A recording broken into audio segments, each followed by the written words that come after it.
Hey design enthusiasts! Welcome to Next in Line Design, a podcast by the World Design Organization's Young Designers Circle. We're all about embracing a new mindset in design, one that's bold, innovative, and impactful. We're here to connect with the next wave of design talent and explore how you can use your creativity to make a real impact.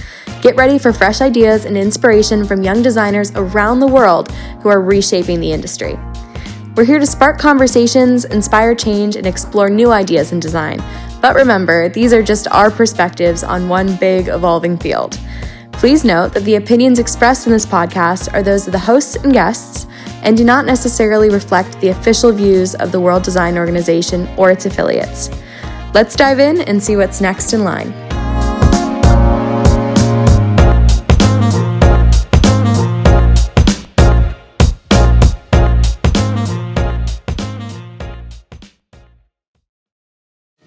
Hi, everyone, and welcome to the Next in Line Design podcast. I'm Alexis Eunice, your host for this episode.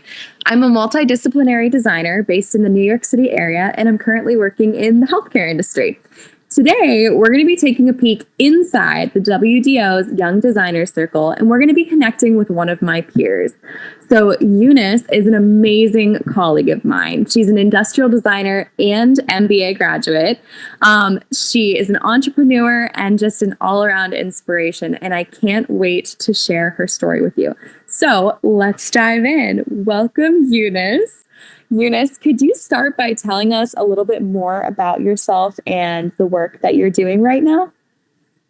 Hello, everyone. Thank you, Alexis, for this opportunity. I can't wait to tell everyone about what I do. So lately, I've been developing a new dessert food. I know it's a bit far from what I do as a designer, but actually, in my own private time, I actually think about a lot of things, creating things. So here, just one afternoon day in the office, I just decided to create my own dessert food. I got frustrated with the food that I'm looking for in the food app. So I decided to, why not create something that I would want to appreciate? So I created this dessert a scrambled dessert drink that is made of milk base and has real fruits in it. So this food that I created is actually inspired by a lot of Filipino dessert foods, and then I just made it into a drink.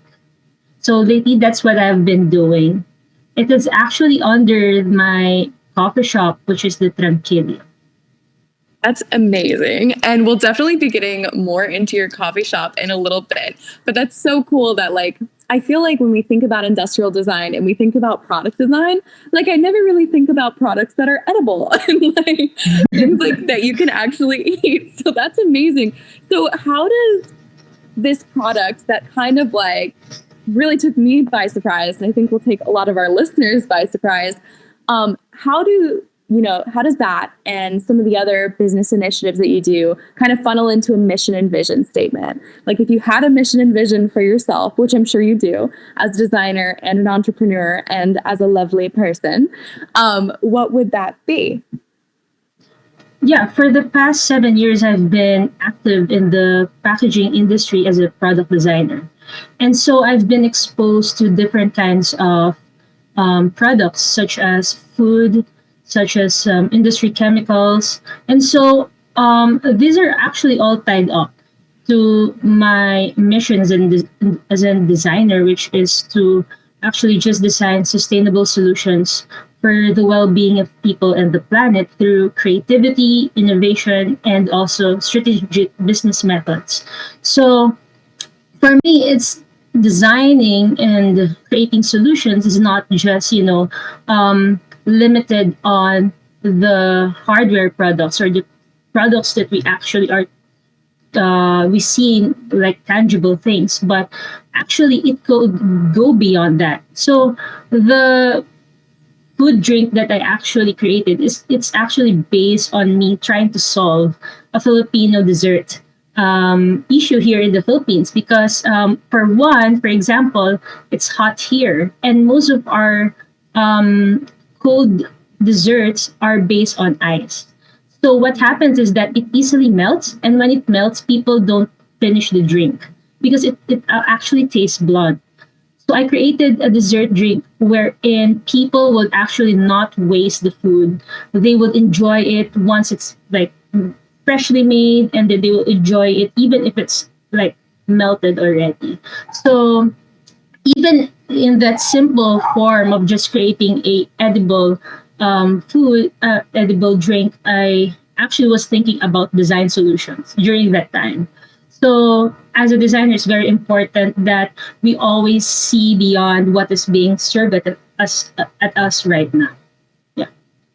That is super cool. So you mentioned, so obviously like sustainability is just this big thing for you. And sustainability kind of pours into your business endeavors and sustainable packaging and into your products and your coffee shop, which we'll get to later. But I want to know more about, do you feel like this emphasis on sustainability is influenced like by your region and by the landscape of design in the Philippines? Like, is this something that, you know, people in your country are really passionate and focused on, or are there any particular opportunity spaces or innovations that are really popular for designers in the Philippines right now? Yeah, when it comes to sustainability, the Philippines are actually on a aggressive push right now to be able to implement a lot of environmental sustainability issues here. For one, we are actually one of the most polluted city rivers in the world, which is the Pasig River. It's so polluted, there's a lot of trash in it. So we are actually, the local governments and also some of the non-profit organizations are really pushing to make things, you know, create impactful changes in terms of solving these environmental issues. So a lot of designers right now, even in the whole direction of the creative industries in the Philippines, are really pushing for sustainability action, sustainable designs, and it's a really good thing.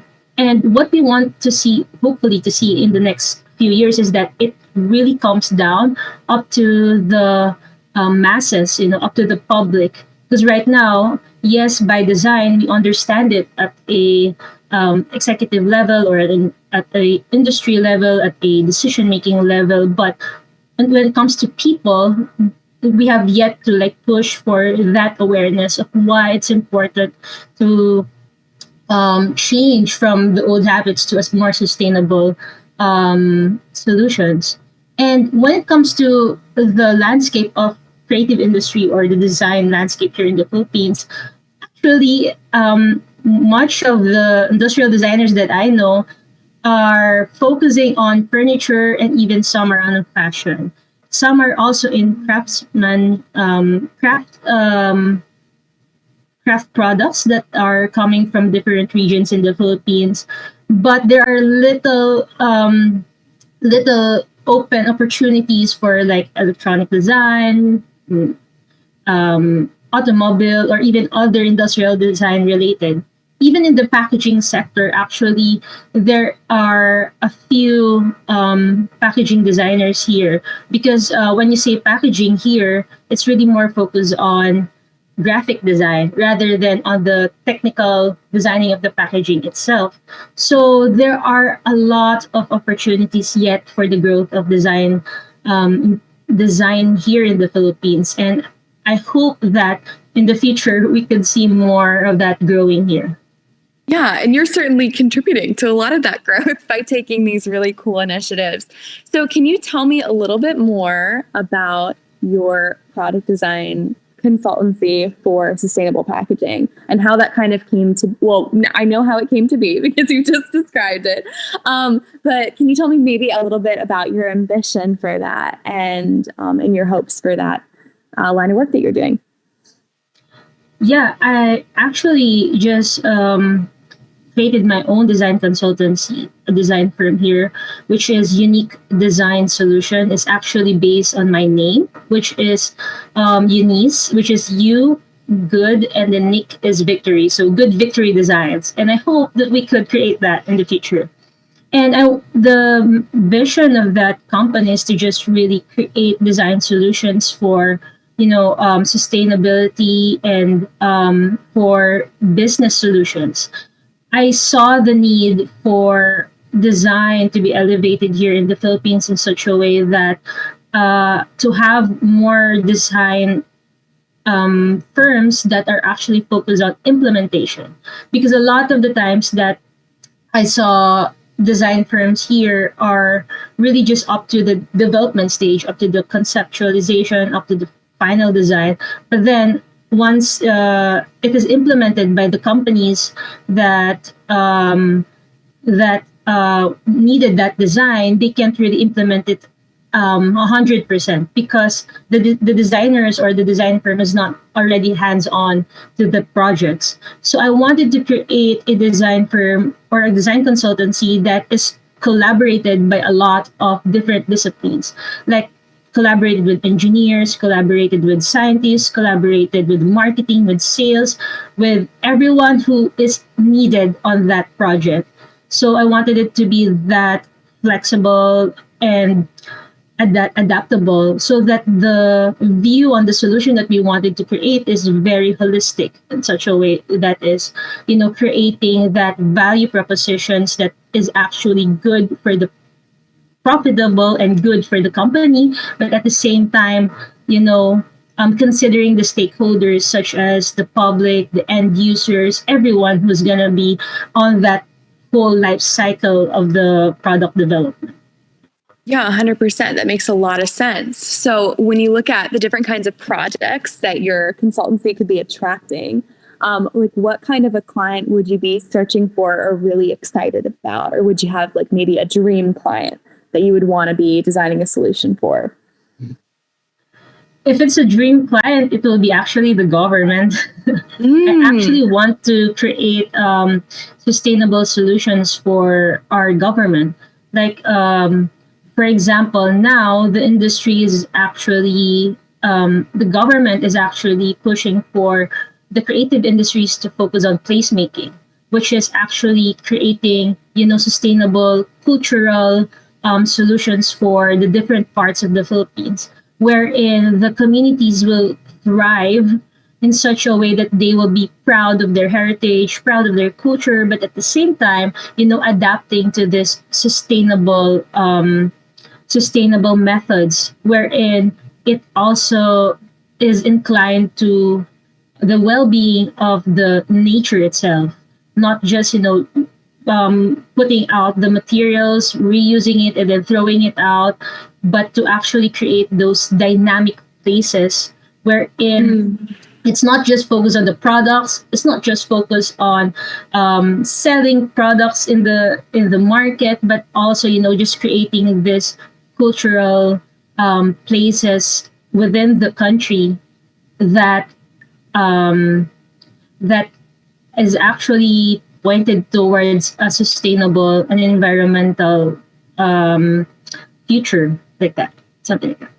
Could you maybe tell me a little bit about like an opportunity space that you see in placemaking? Maybe like something in particular that you think would be really, really cool to work on? Actually, for that opportunity, there are two things that I actually want to share about that. The first one is the coffee shop, the Tranquillo.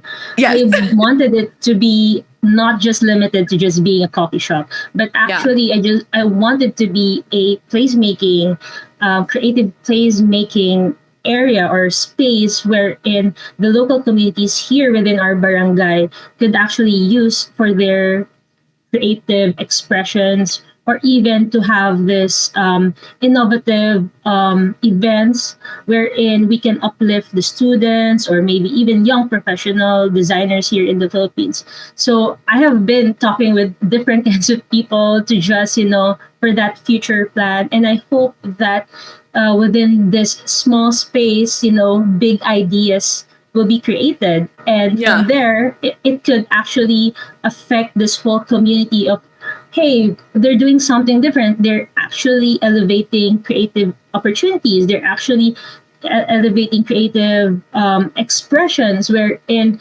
the community would thrive because of that, because it's actually a very quiet community here. And even in the in the business space, actually, the community is still at yet geared for more opportunities. So I wanted to like just create that space for everyone to just use and come together and wherein create all of these different ideas. Yeah, no, that's amazing.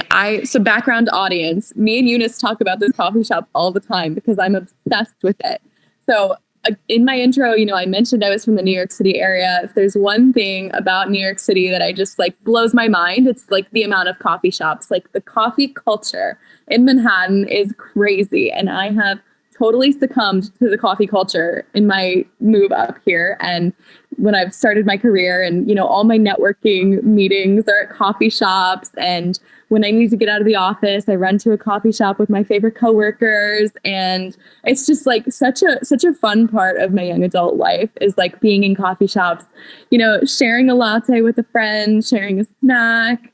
I go after church, I go at work, I go on the weekends. Like it's just so much fun and really kind of my little third space in my town. So I just think the fact that you didn't wait for like a place to be made, like you didn't just walk into a place that was already there and you're like, okay, now I'm going to contribute to this. You're like, actually from the ground up, like I'm going to make my own place, like my rules, we're going to make it great and it's going to be amazing for the community. And I just think that is the neatest thing ever. And one thing I really want you to talk more about, because this is, we're going to have a great audience of designers. I would love for you to share the little story about the theming of this coffee shop and, the branding of Tranquilo, and sort of if you could describe what the interior looks like, because I think it's so cool. Eunice, take it away. Yeah. Actually, the coffee shop was inspired by me traveling to Vietnam last year. So I was there for like with my best friends, and it was like a month after my car accident. So I was like in a life-changing transition. Like, what is my purpose? I mean, what do I do as a designer? I mean, all of that. I was like internalizing everything that I want to do in my life for the next coming years. And then even when I was there on vacation, there were a lot of work. I was being called by my organizations. I was being called by my boss. I was like working. And then my friends kept telling me every day that we were in Vietnam was, Eunice, do tranquility mode. Like, what was that? What are you guys saying? Tranquility what is mode. That? Yeah. And what they meant to say is that to give more time to yourself and to have this inner peace within yourself that you just have to take some time off to be able to move forward to where you want to go. So when I came home and my father just decided to like, hey, do you want to make a coffee shop? And then I said, yeah, sure, why not? And at the same time, it's like I've always wanted to have my own space wherein I can just create a thriving, creative, and design community. So why not mash up those two things? And then for the branding, I just went back home where my lineage came from, which is in Bicol region in the Philippines. And in the Bicol, particularly in the municipality of Sorsogon, there's a saying there wherein if a person is successful, that person has a tranquillo, which means that it's a Spanish word for tranquility, but in the Bicol region, what it means is that it's a person that is successful. So if you're tranquillo, you're a successful person in Bicol. And what it means is that that person has a life of inner peace, inner peace, and just is not easily like doesn't easily wavered by the things in life. That even if you just have a small house, you just have one car, or even if you just eat the local foods, if you have an inner peace, you already have a successful life. So I wanted to like incorporate my hometown's uh, one of its biggest saying, which is that tranquility, that tranquilio, and apply it in my life. So I've always realized that maybe that's what life is all about, that to have that inner peace and be able to appreciate what really matters in life. And it's very important for me as a designer to have that realization, because most of the time we always design something, incredible features, features that people would say awesome, cool, or what. But really, we tend to forget what really matters in that design, what really matters in that product or in that placemaking. So it's very essential that that tranquility is within us as a designer, and that it actually resonates in that coffee shop that we'll be creating, since it's going to be a placemaking space. So the interior of the design of the coffee shop is actually inspired by the most known landscape in the Bicol region, which is the Mount Mayon. It's a active volcano. And the reason why it's the inspiration for the interiors of the coffee shop is because it speaks a lot about passion. It speaks a lot about, the history of the landscape of Bicol. And it's volcanoes are very important for a thriving, ecological system. So it's really important that that essence, of passion, of having, to pursue your dreams, to pursue what you want, having that inner peace within you at the same time to be able to achieve it.